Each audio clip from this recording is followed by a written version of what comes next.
Good evening, ladies and gentlemen. I'm Keith Carlson. I am on the Board of Trustees for Pacifica Christian High School, and I'm thrilled that you're all here with us tonight for the second annual C.S. Lewis Dinner. Thank you for joining us. And I want to take a moment to just reflect on a little bit of the salt and light. It dawned on us as I was hearing my table share that without light, one cannot see, and thus one cannot encounter with the senses beauty. And as I look around the room, old friends, new friends, people who are going to be friends once we get out to the tobacco and whiskey bar, there's great beauty on multiple levels. Yes, there are the diamonds, the taffeta dresses, the silk, the satin, and I think there's some guys here too.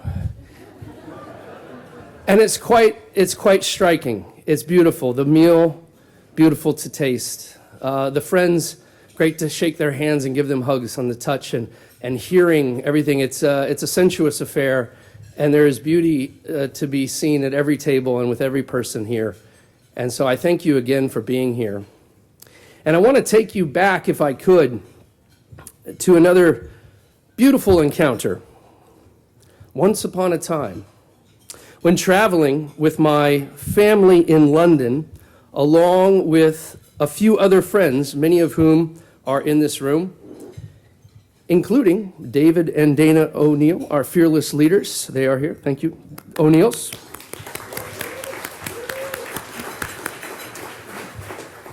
A bunch of friends, including the O'Neills and their families, were on what we'll loosely call a pilgrimage to London. And I, in the midst of this, had scheduled a tour guide to show us around St. Paul's Cathedral. Usually, in these English-American encounters, especially when the American is in England, it is the Englishman who is reservedly polite, while the American is, shall we say, culturally illiterate, which is a culturally literate or polite way of saying stupid. We were standing under the great dome of St. Paul's where, later that afternoon, we would join in the beautiful evensong service after having been miraculously invited to sit in the actual choir stalls of the cathedral. In fact, it was really only one part miracle we had those seats. It was another part thanks to the shrewd, distinctly American way, which is to say culturally illiterate, negotiating skills of the head of school of Pacifica Santa Monica, a table host here tonight, Jim Knight.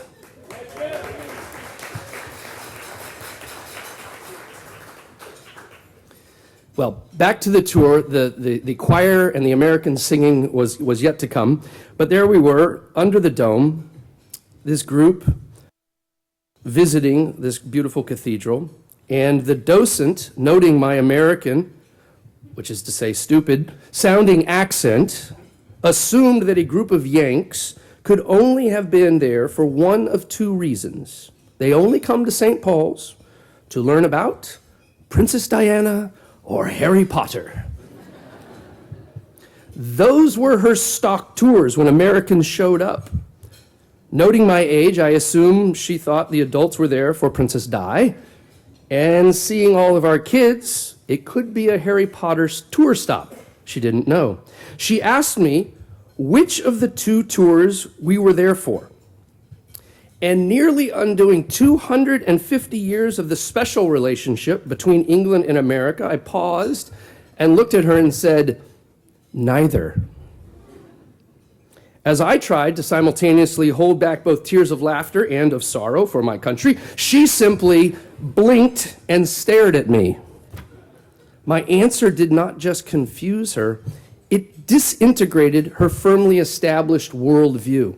Indeed, you could hear the shards of glass of her worldview being ground in a crucible of intelligence and trinket out on the black and white tiled floor of St. Paul's, where it went crashing about. And that's when I said, actually, some of the more architecturally minded in our group are here to see the Christopher Wren Memorial, which I understand is somewhere about here. The history buffs in our group want to see Lord Nelson's tomb, but most of the children are really here to simply commune with the spirit of John Donne, the poet and priest of Old St. Paul's. At this point, another tour guide had walked over, sensing something was wrong with the American tour, and he was looking to help out. When he asked what was happening, our guide mentioned Donne, to which the other one said, "I love his poems." And our guide said, "As do I. But you know, we like the wrong sorts of Donne poems." And I said, "What do you mean?"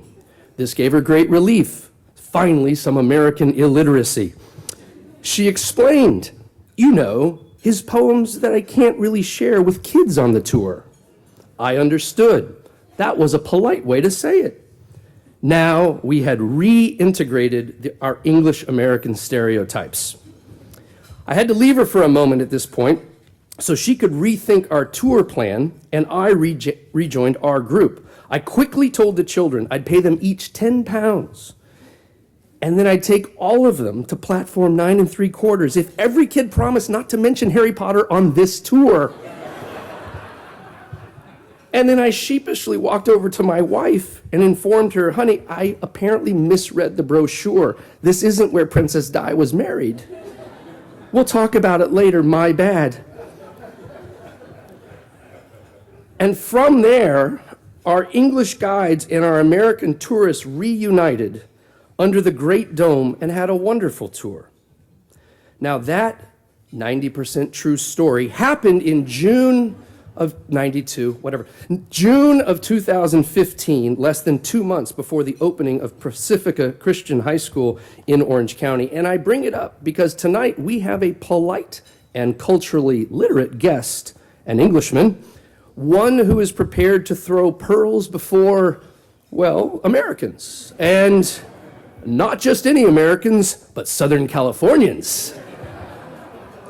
So, now who's madder at me right now, the English or the Americans? I don't know. So I wanted to not just introduce him to you, but also us to him. What was, until the recent unpleasantness of 1776, an integrated people of Americans and Englishmen has, like so much in our world, become disintegrated.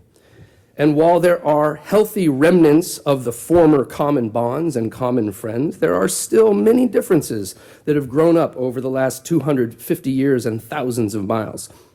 Speaking of which, I reminded this group last year at this dinner of an observation shared by our speaker, Dr. Michael Ward, wherein he observed, in England, 100 miles is a long way, and in America, 100 years is a long time.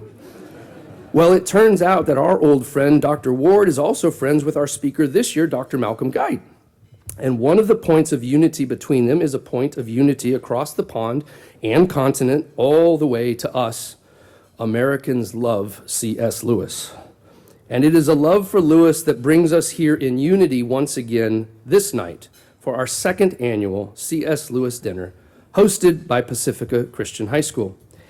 And if Pacifica is about one thing in our students' minds and lives, it is something Father Malcolm's work also shares, and something that Lewis appreciated too. And that is reintegrating that which has been disintegrated in our modern world.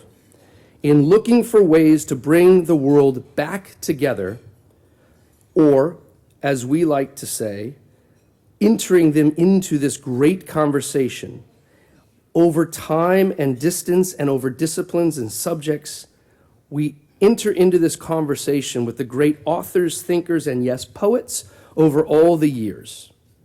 Speaking of the years, Malcolm, I believe, has, like all good Pacificans, friendships across the years. One such friend across the years is Owen Barfield, who was a friend in his time with C.S. Lewis and J.R.R. Tolkien. and Barfield dedicated a book to Lewis about poetry. Barfield's book explained that poetry's purpose is to reunite the language of the physical with the language of the spiritual in our minds, and so recreate the original human experience of the physical and the spiritual as one thing. Think, for example, of the ancient Greek word pneuma. It was the word for a physical act, breath, from breathing, which sounds scientific, but it was also the word for spirit, which sounds theological. We moderns have, however, disintegrated or torn apart or disenchanted the world and created physical boxes and spiritual boxes, and they should never touch each other.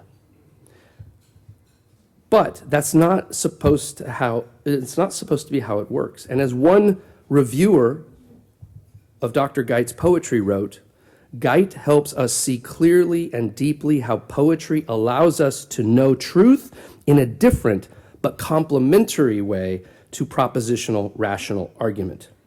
He has the gift of explaining more fully what is really going on in this world.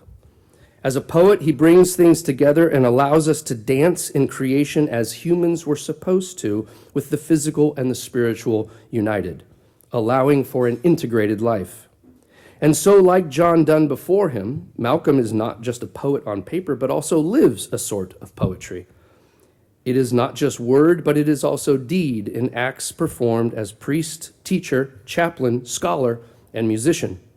So, friends, who better to tell us what C.S. Lewis knew than a man of a most extraordinarily integrated and poetic life?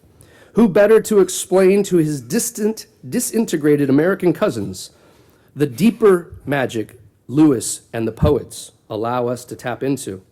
He has been integrating the disintegrated from his birthplace in Nigeria to his time in Canada to his studies and eventual position and chaplaincy at Cambridge and Durham Universities to lecturing throughout the United States, all while writing books and volumes of poetry and sharing his insights on his website and YouTube channel. He is a literary academic and published author who also records music. He is an Anglican priest who also rocks the guitar in his blues band, The Mystery Train. He is a new friend to Pacifica Christian, but he is old friends with many of our old friends. And if we are lucky, he might just be able to tell us all about Princess Diana and his favorite Harry Potter character. Ladies and gentlemen, please give a warm welcome to Father Dr. Malcolm Guite.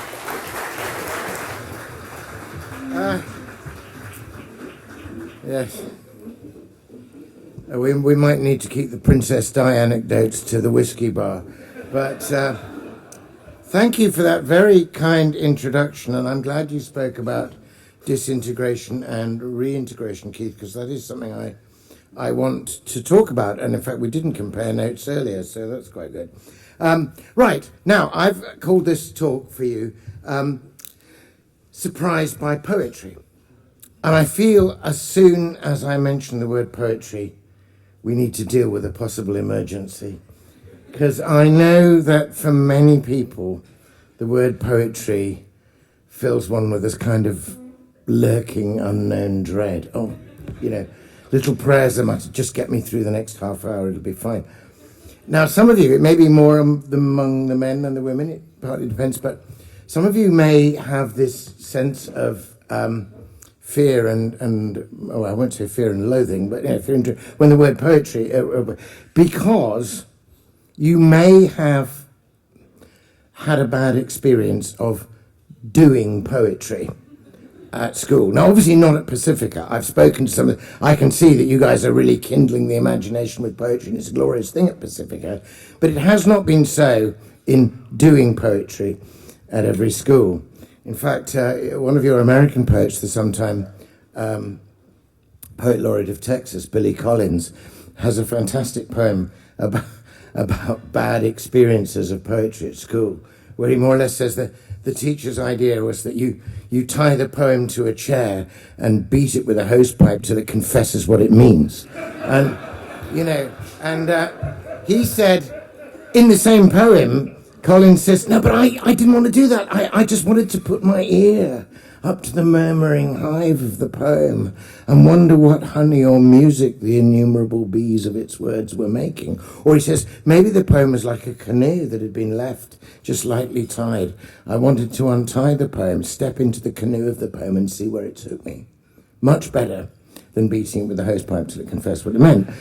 The trouble with that kind of teaching was that poetry was treated as some kind of weird, cryptic crossword puzzle that only the teacher and the teacher's pet knew, and then you finally figured it out. And it's like you're going like, why didn't he say that in the first place? Now, I'm more with the ear up to the murmuring hive of the poem and step into the canoe school than the beat it with a hosepipe school. So I feel I am somewhere. My wife always tells me there's absolutely no point in my putting my dog collar in because it's invisible. But just to show you, there it is. So I feel in my priestly role, I may be, in order for you to relax and enjoy the rest of the evening. I mean, it's already been very relaxing and enjoyable. I feel I may need to perform a minor exorcism. I asked the bishop's permission. I was once a bishop's advisor on deliverance ministry, so I can do this. Anyway, it may be that lingering kind of malodorously on the kind of corners and edges of your mind and memory is the unrested ghost of that bad English teacher who makes you think poetry is not for you. So can I just say to the unrested ghost of that teacher, depart, go to the place appointed for you, and never return. So that's that. That teacher is now in permanent detention, and this is playtime. So I am okay. Now let's get down to it. I'm going to share with you some poems, several excellent poems by C.S. Lewis, and then we're going to finally finish with a poem of mine, which is like from the sublime to the ridiculous. But there you go. Now, I'm going to hope that you enjoy these poems, that they will give you phrases to feed the soul. There is no test, there are no questions, there are no right answers. There is a beautiful movement and celebration of language, and I want you to enjoy that. Now, Lewis himself, actually his biggest literary ambition from the time he was about 16 or 17 was to be a poet. The first two books he published were poetry, the first, Spirits in Bondage, which he wrote under a pseudonym, Clive Hamilton. Clive Staples Lewis, but Clive was his first name, Hamilton was his mother's maiden name. And I think a lot of the deepest and most intimate and kind of tender poetic instincts came to him from his mother. But he lost her, at the age of 9 or 10, just as Diggory is worried about losing his mother, and for Diggory that the apple of youth comes and saves his mother, but it didn't happen for Lewis. And so he published poetry. He hoped that his poetry would get him somewhere. His poetry wasn't widely sold, wasn't widely reviewed. And then, of course, the whole current of English poetry was turned by Ezra Pound and T.S. Eliot. I won't call them a pair of upstart Americans, obviously, I would never do that. But, and Lewis felt that the kind of poetry he wanted, beautifully wrought, intricately crafted, had gone west, as it were, and he felt he'd missed the boat. And eventually he gave up on the ambition to be known as a poet. But thankfully, he didn't give up on writing poetry. And some of his best poetry was written right through crucial times of his year and never saw the light of day until after his death, when Walter Hooper, working against the clock, published his poetry in 1964, the year after he died, and then a bigger edition in 1994. And it fell to me some 10 years or so ago when, a prophet is not without honour except in his own country. And Lewis has been in many respects shamefully ignored in the British Isles, while he's been very justly celebrated here in the States. And I congratulate you on that. And I think finally we're catching up and realising what a treasure we had and what we missed. When I say we missed, I think it was the Blackwell's or the Oxford Dictionary of British theologians of the 20th century has no entry for Lewis at all. It doesn't appear. He's just been cancelled. He's been written out. Extraordinary.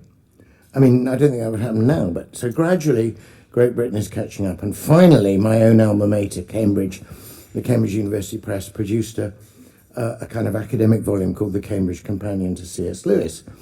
And it fell to me to write the chapter in that on Lewis as a poet. And I did a deep dive into Lewis's poetry, and I decided that actually he was a very good poet. He was a better poet than he himself thought he was. I think his poetry will live, and I think it has great and prophetic things to say to us now. So I'm going to give you just a few bits of Lewis. But I'm going to start really with a poem that's written quite early. It was written, I was guessing when I was doing the work on this that it might have been written just on the cusp of his conversion, just before it, around 1928, something like that. In fact, Professor Alistair McGrath, with whom I've discussed this, the Regis Professor at Oxford, thinks it might have been as early as 26. If it was, he was living with the question posed in the poem. The poem is it's titled Reason in the edition that Hooper did.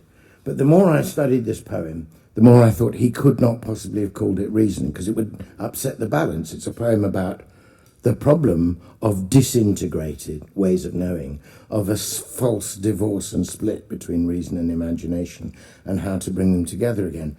And to have called it Reason would have been to tip the balance between these two powers. So fortunately, before he died, I was able to have a conversation with Walter Hooper about this, and I said, look, it's a matter of some importance to me. In the manuscript that you looked at, did Lewis call this poem Reason? And he said, oh no, I just made that up because it was in the first line. I was working very hurriedly. I thought, oh, thank God for that. Have a pint, you know. It was without title. Probably not intended for publication because it was so intimate. And indeed, that's another thing about Lewis's poetry. It's not the public persona, it's really the person with all their doubts and difficulties and trials and tenderness and intimacy that speaks to you in the poetry, and that feels like a privilege to read it. So, you have a little thing here. Ignore the stuff about Dr. Malcolm Guite on the first page, but do please open it and you will have some text here. Now I'm starting with a piece of prose, not a piece of poetry, but I think you'll see why. So I'm starting with a little passage from Surprised by Joy, written in the 50s, in which Lewis is looking back at that crucial period in Oxford when he came back from the Great War, having fought on the Western Front, and returned to Oxford, and eventually got a job as a philosophy don. So Lewis, rather amazingly, when he was doing his undergraduate, not content with taking one degree, he took 3 at the same time and got first-class degrees in philosophy, classics, and English.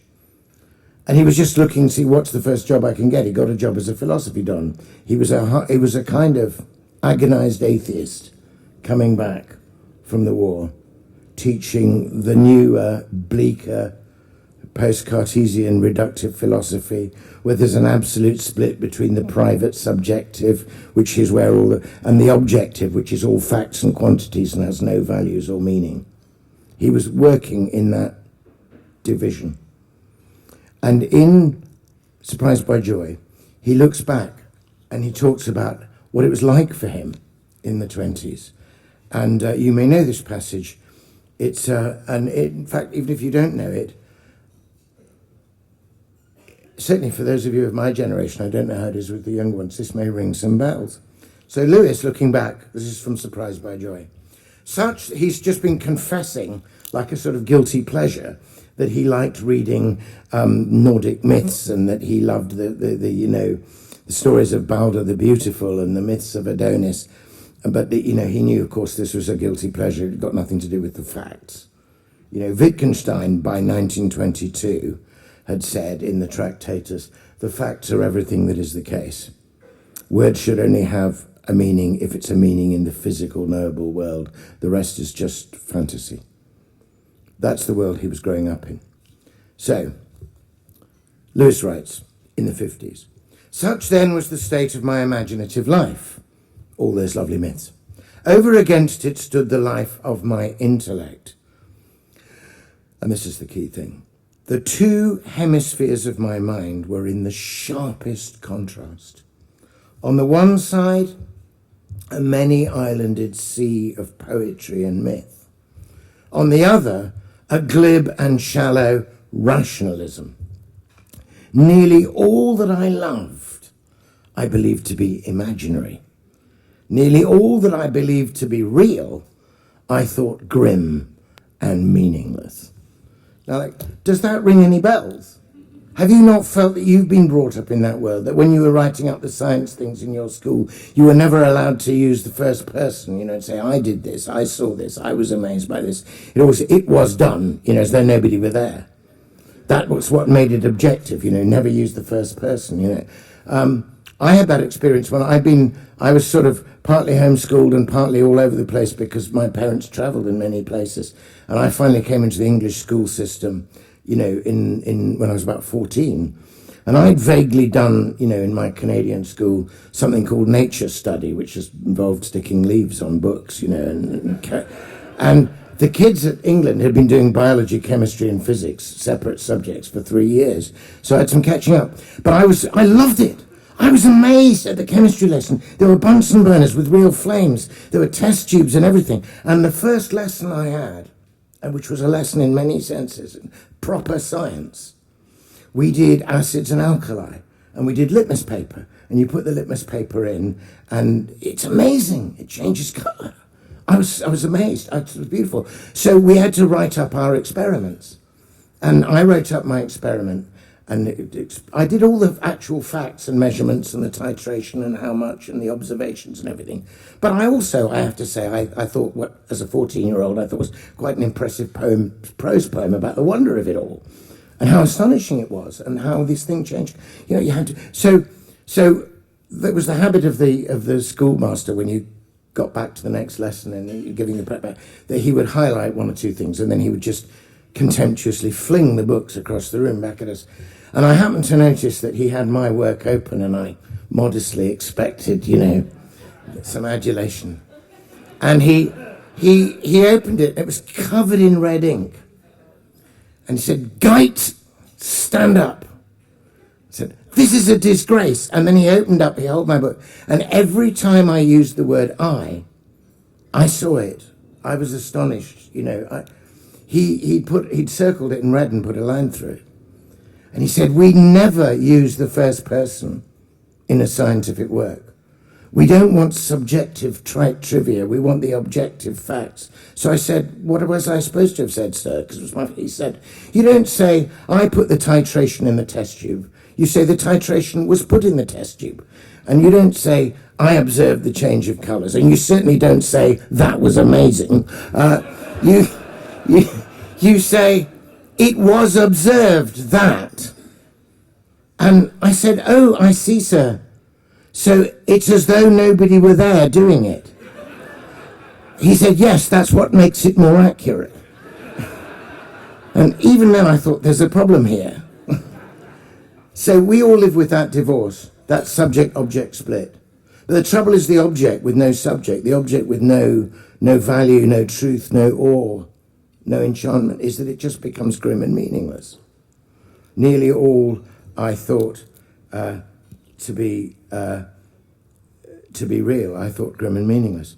Now, it's all very well for Lewis to write in the 50s about that, but if you're a serious researcher, you can't just take it as read what somebody says 20 or 30 years later about an earlier period in their life. Memories have been known to stray, so you look for the contemporary record.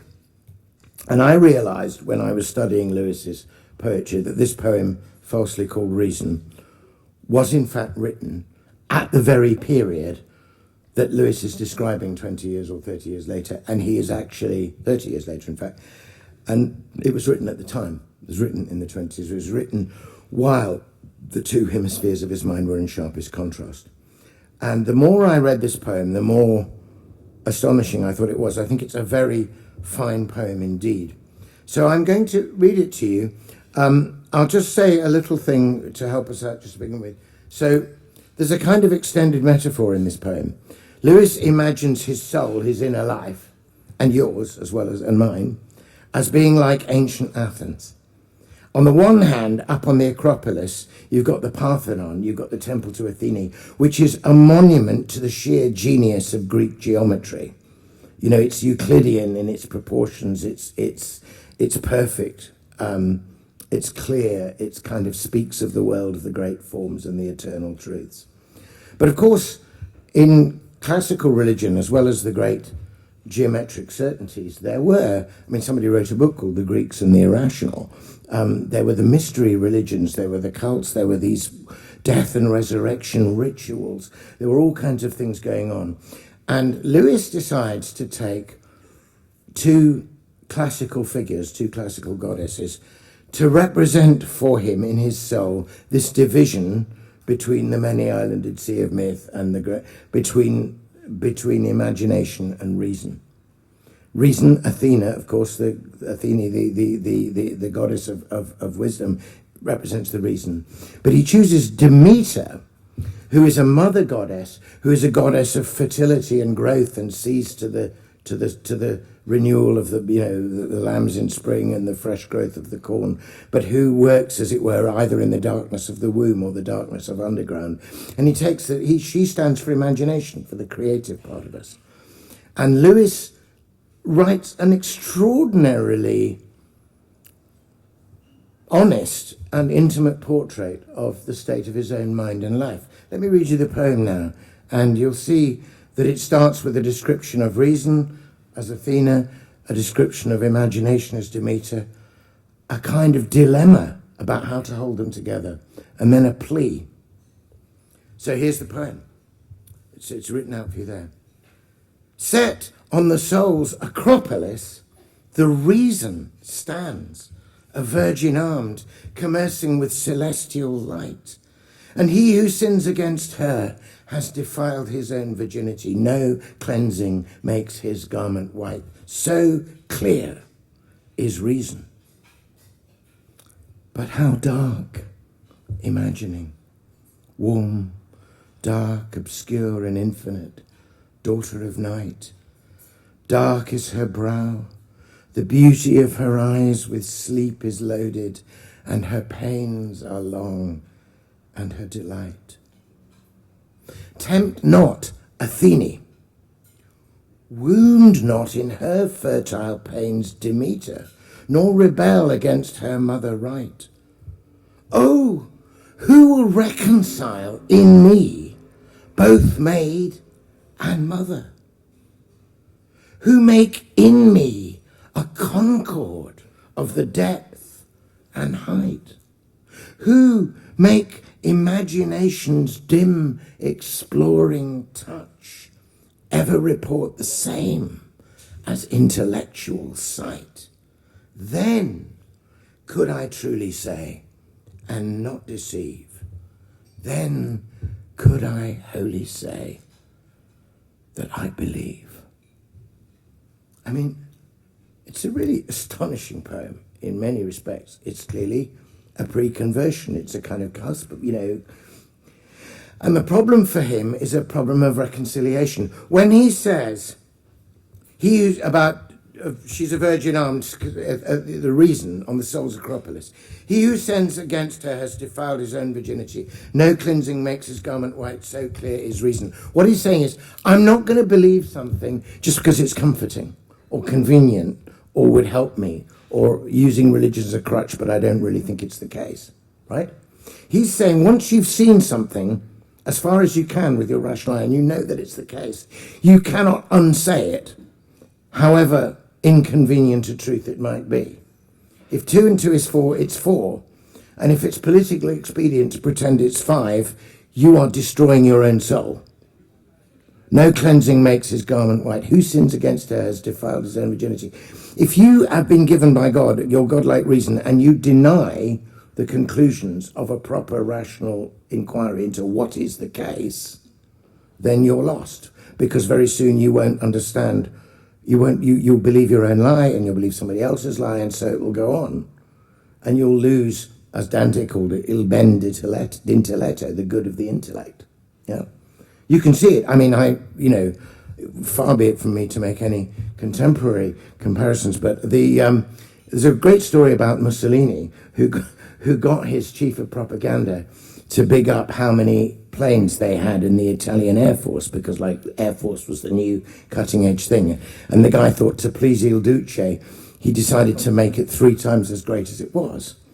And about 6 months later, Mussolini was reading a wonderful article in the daily paper praising him for having done so much to expand the Air Force. And he went to the chief of the Air Force and said, I'd love to inspect the planes. And they're going, the planes? The 3, and of course, he'd fallen, he believed his own propaganda. It's had a real problem. And they had a great idea. They got this really luxurious train, and they said that nothing is too good for Il Duce. It's wonderful. It's all going to be done, all the good food and drink. And they said, well, you're going to inspect first this airfield, then we'll take you in the luxury train to the next airfield, and then to the next. And what he did is he inspected the planes in the first place. While he got on the luxury train, they flew on to the next airfield, and he inspected them 3 times. But he had lost the good of the intellect. No cleansing makes us God. So Lewis isn't going to go for something if he doesn't think it's accessible to reason, at least rational, if he doesn't think it is, if you like, actually, objectively and historically the case, right? That was why when he had that great conversation, which in fact changed everything with Tolkien, he started off by saying, I love myths, but the problem is myths are lies, even though their lies breathe through silver. If it's not the case, it's not the case. So the first part of the poem, he says, I have to stick with what is the case. I cannot offend reason. But then he says, but how dark imagining, warm, dark, obscure, and infinite daughter of night. And he has this beautiful thing, this dark, fertile, this woming creativity, which is there in Lewis in spades, but it hasn't found an expression yet. And then he comes to the dilemma. Tempt not Athene, wound not in her fertile pains Demeter, nor rebel against her mother right. Demeter and Athene, imagination and reason, seem to be in conflict to him. And yet he wants to be true to both, and he just does not know how to do it. So he cries out in agony, oh, who will reconcile in me both maid and mother, who make in me a concord of the depth and height, who make imagination's dim exploring touch ever, and then I can believe it. And of course, we know the end of the story. And we're going Jack, he's just behind you. Can't you say, do you not realize?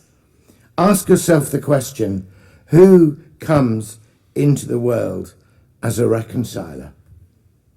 Jesus Christ. Who is, in fact, making a concord of the depth and height? He was found in form equal to God, but he did not cling to it. He emptied himself and took the form of a servant. He comes down and he goes down to the very depths of hell, and then he raises again. Who is the link? I mean, in John's Gospel, when Jesus says to Nathaniel, you will see greater things. You will see the heavens open and the angels of God ascending and descending. And Nathaniel's going, oh, I know this one. You've just called me a true Israelite. The angels of God ascending and ascending on Jacob's ladder, Israel. Because Jesus doesn't say that. He says, you will see the angels of God ascending and descending upon the Son of Man. It's a hidden, I am saying, I am Jacob's ladder. I am precisely that connection between the depth and height, between the spiritual and the material, between the eternal and the temporal. So who is going to do this, asks Jack in possibly 1927 or 28. How could this even happen? Who will reconcile in me both maid and mother? And you think, there is somebody who came into the world through somebody who was both a maid and a mother. It's really. And then almost he's echoing the language of Ephesians, which is about how to know and what Jesus brings us as knowledge, where he says, I pray that you may comprehend with all the saints what is the length and breadth and height and depth, and know the love of God which passes knowledge, that you may be filled with all the fullness of Christ. Well, right there you go. So you can see who he's asking for, even if he can't see it at that point. When I said to Walter Hooper, was it called reason? And he said, no, it wasn't. I was so relieved. So Walter Hooper then turned the tables and said to me, what would you call it? And I said, I would call it Who. Who? He's looking for this reconcile. Well, of course, you all know what happened next, more or less. You know about that extraordinary, I think, not only life-changing for Lewis, but life-changing for millions of people.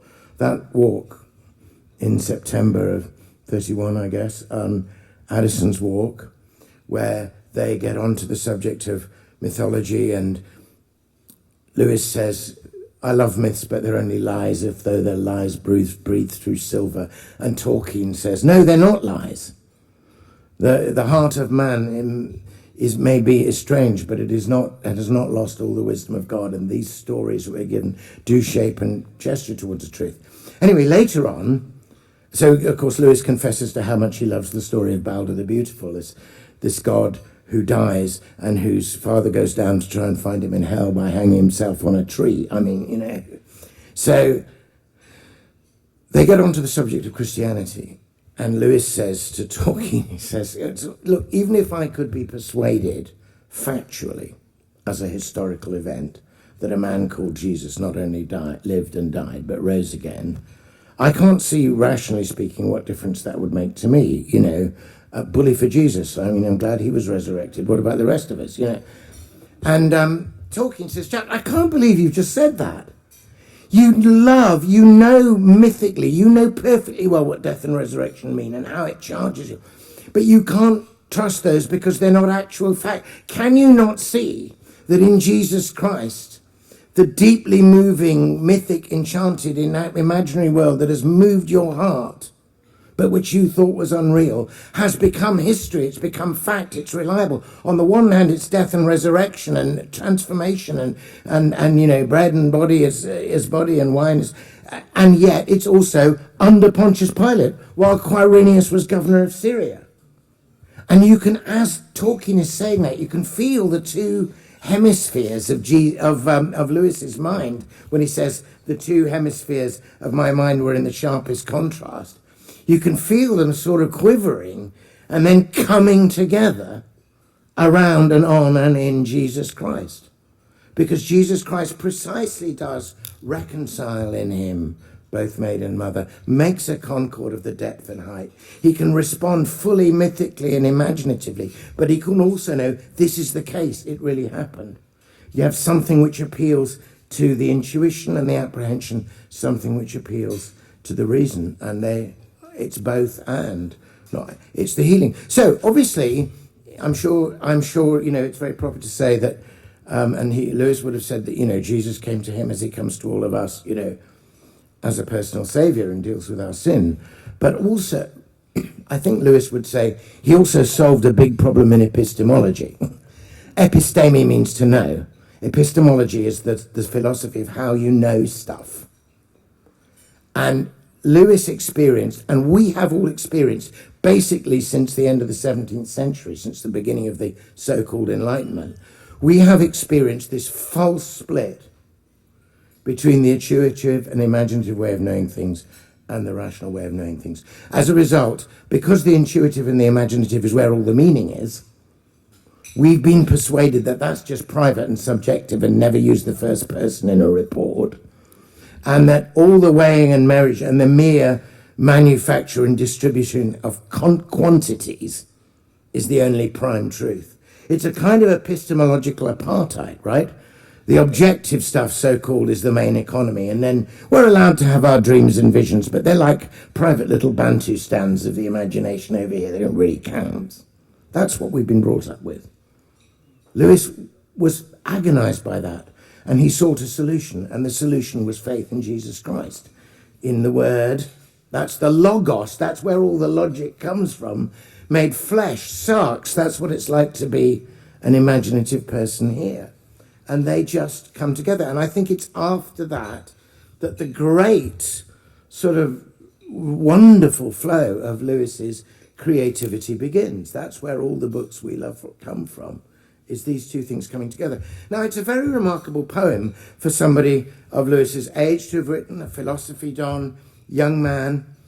And it gives the lie. I sometimes read this to my students at Cambridge, and they're very amazed by it, because they've, insofar as they know about Lewis at all, they've been brought up to believe that he's part of this stodgy, tweed-clad old boy, sort of Oxford dons who were kind of dreaming of some ideal Middle Ages and ignoring the mainstream of 20th century development, that they were probably misogynist and didn't understand women. That's that whole thing. And I once looked at this poem, Who Will Reconcile in Me Both Maid and Mother, Athene. I said, if you want to summarize this poem in one sentence, this is Lewis saying, my problem is I can't get my inner goddesses together. You know? He's very happy to describe both his powers of reason and imagination in feminine terms. It's a much more nuanced, much more complex. But he's dismissed, you know, the reason why Lewis isn't studied in England is that a parody Lewis has been put up, which is doesn't stand up to the evidence of his writings. So Lewis, of course, after this, wrote quite a lot about reason and imagination. And in one essay, he has a really pithy line, after which I'll leave this, and we've used a lot of time. We'll just have a whistle-stop tour after this through some of his excellent poems. So, but this was the one I wanted to work with, because I think his reintegration of the disintegrated is the project of our times. And I certainly think it's the project of your school. And I think he is the pioneer and the prophet of it. I have on the back burner of my mind a book about the Inklings called, it's not written yet, but it's called The Inklings, Fantasists or Prophets. And it's about their not doing some inward or backward looking fantasy. They have foreseen the crises through which we're living. And one of those crises is a crisis of meaning. So Lewis finally and pithily said, reason is the natural organ of truth, but imagination is the organ of meaning. Reason can give you the information, but only imagination can tell you what it means. And what it means often is a word to you from your Saviour. So I think that's a very sort of central point. So now I want to talk about the other ways in which I think he is both prophetic and a very good poet. So I'm going to read you a poem now, which is called The Future of Forestry. Now in Cambridge, there's almost an entire department of eco-poetics and eco-criticism, and rightly so. You know, poetry can help us to have a rethinking of our relations with the environment. But C.S. Lewis got there way before. And one of the things I like to do with some of my students in Cambridge is I read them this poem, The Future of Forestry, and I don't tell them who it's by. And they'll say, like, this is so cutting edge. This is it, you know, like, I don't know who, you know, this is just like, was this like a Bolivian neo-pagan who wrote this? And, you know, I said, well, actually, it was C.S. Lewis. He does, there isn't time to go into it, but he does some really beautiful poetic effects here. It appears not to rhyme, but actually there are internal rhymes in every line, like, tell me what an elm is. But I'll just read it to you. Let the music work on you. The future of forestry. How will the legend of the age of trees feel when the last tree falls in England? When the concrete spreads and the town conquers the country's heart, when contraceptive tarmacs laid where farmers faded, tramline flows where slept a hamlet, and shop fronts blazing without a stop from Dover to Rath have glazed us over. Simplest tales will then bewilder the questioning children. What was a chestnut? Say what it means to climb a beanstalk.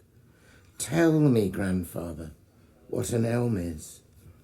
What was autumn? They never taught us. Then told by teachers how once from mould came growing creatures of lower nature, able to live and die, though neither beast nor man, and around them wreathing excellent clothing, breathing sunlight, half understanding. Their ill-acquainted fancy will tint their wonder paintings, trees as men walking, wood romances of goblins stalking in silky green, of milk sheen froth upon the lace of hawthorn's collar, pallor in the face of birch girl. So, shall a homeless time, though dimly, catch from afar, for soul is watchful, a sight of tree-delighted Eden. Isn't that a fantastic poem? Now, I think what Lewis and Tolkien and the other great imaginative writers of their circle and so on are helping us in quite literally a homeless time, though dimly to catch from afar, for soul is watchful, a sight of tree-delighted Eden. We need the imagination rekindled to see the Edenic in nature and to be called and moved by it. Now, I'm going to give you a couple of poems now which I think are really speak to what one can only call Lewis's humility. He had no idea of how widely his word went or how permanent his work would be. He was once asked a few years before he died in an interview whether he thought his work would be remembered. And he said, "Oh, no more than a decade after my death. All my books will be out of print by then." I mean, maybe God was shielding him from that, but he had a deeper humility, a humility which was a proper humility to any writer, which is that we can do our best weaving words to catch just a little bit of the glimmer of reality of how things really are, but we can't ever be as real as the creation that God makes. We reflect it. And if we can't be as real as the creation that God makes, what are we to do when we take upon ourselves, have the temerity to speak of God? Now, Lewis addresses that directly in this extraordinary poem, An Apologist's Evening Prayer. From all my lame defeats, and oh, much more, from all the victories I seem to score, from cleverness shot forth on thy behalf, at which, while angels weep, the audience laugh, from all my proofs of thy divinity, thou, who wouldst give no sign, deliver me. Thoughts are but coins. Let me not trust instead of thee their thin-worn image of thy head. From all my thoughts, even my thoughts of thee, O thou fair silence, fall and set me free. Lord of the narrow gate and the needle's eye, take me from all my trumpery, lest I die. Now, that is extraordinary. So Shakespeare, in one of his sonnets, had introduced the idea of language as like coinage. So Shakespeare had said, all my best is dressing old words new, spending again what is already spent. But Lewis takes that further than Shakespeare. He takes it into the coin. And just as every coin has the image of the sovereign, of the king on its head, so he says even the best theological language is just the image. It's not, God transcends all these things. Let me not trust instead of thee their thin-worn image of thy head. Come to me. And it's an astonishing humility. And if he had that humility in the face of God, he also, of course, had that humility, extraordinary humility. And here we bring in the special relationship between England and America, because the special relationship between England and America became, in one manifestation, a very special relationship between Joy Davidman and Jack Lewis. And we know much more about it now than we did once know, and she wrote some extraordinary poems to him, which are very good. But again, only published posthumously, kept very quiet and private. He wrote some astonishing poetry to her. I think some of the best poetry, and it's poetry of complete humility. Here's this man, who's world famous, basically saying to her, you have finally, this poem called As the Ruin Falls, he's basically saying, you are teaching me now what love actually is. For all the books I've read, for all the poems, now I begin to know a little. And we can see from internal evidence that this poem comes from, they'd had this sort of marriage just so she didn't have to send her kids back to the brutal father. And then they'd had realised that they were in love, had proper marriage. And then when he'd really fully discovered how much he loves her, then the cancer comes back and he realises it. And so he writes this astonishing sonnet, As the Ruin Falls. Sonnets are sometimes, this is a fully Shakespearean sonnet. It's 3 quatrains and a couplet, but it also follows the Italian thing of saying one thing in the first 8 lines and then having the volta or turning it around.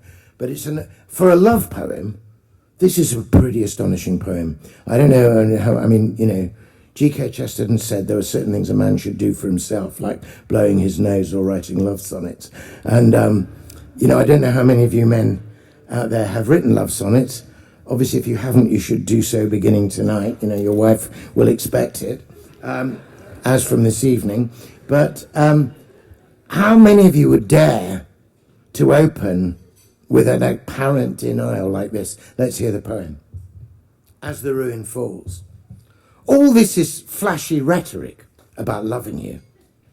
I never had a selfless thought since I was born. I'm mercenary and self-seeking through and through. I want God, you, all friends, merely to serve my turn. Peace, reassurance, pleasure are the goals I seek. I cannot crawl 1 inch outside my proper skin. Oh, I talk of love. A scholar's parrot may talk Greek, but self-imprisoned always end where I begin. Imagine if the poem had ended there. But he goes on. Only that now you have taught me, but how late, my lack.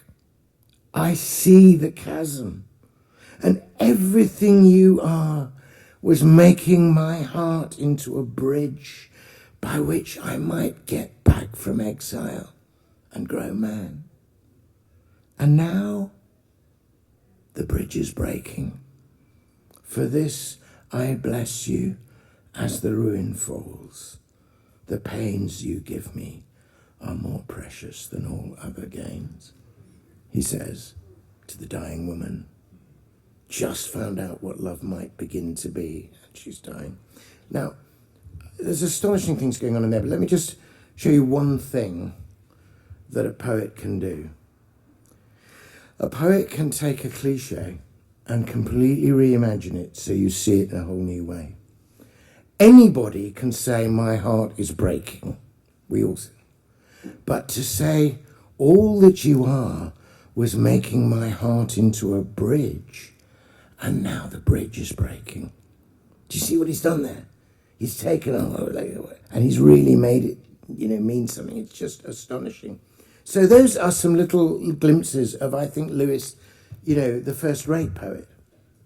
Now, one of the happiest days of my life was on the anniversary of Lewis's death, the 50th anniversary in 2013, when finally, and thanks partly to my learned colleague, Dr. Ward, Westminster Abbey acceded to the request that many of us had been making, that Lewis should be recognised in Poets' Corner. And he was recognised as a poet and recognised, you know, very beautifully.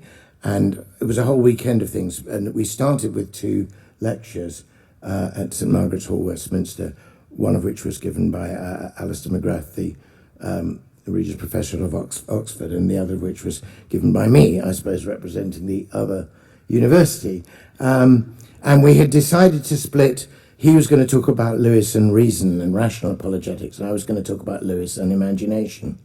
But as soon as we started working on our lectures, we realised that actually there's beautiful rational argument in the Narnia books, like in the Plato's Cave episode of The Silver Chair, and there's constant appeals to imagination in Mere Christianity and miracles, you know. So we realised these 2 things, the 2 powers, imagination and reason, Athene and Demeter, had become completely reconciled in Lewis's Christian writing.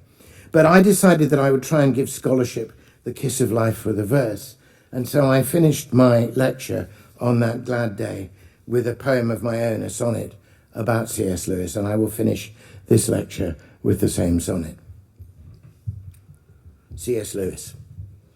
From Beer and Beowulf to the seven heavens, whose music you conduct from sphere to sphere, you are our portal to those hidden havens whence we return to bless our being here. Scribe of the kingdom, keeper of the door which opens onto all we might have lost, ward of a word hoard in the deep heart's core, telling the tale of love from first to last, generous, capacious, open, free. Your wardrobe mind has furnished us with worlds through which to travel, whence we learn to see along the beam and hear at last the heralds sounding their summons through the stars that sing, whose call at sunrise brings us to our King. Thank you.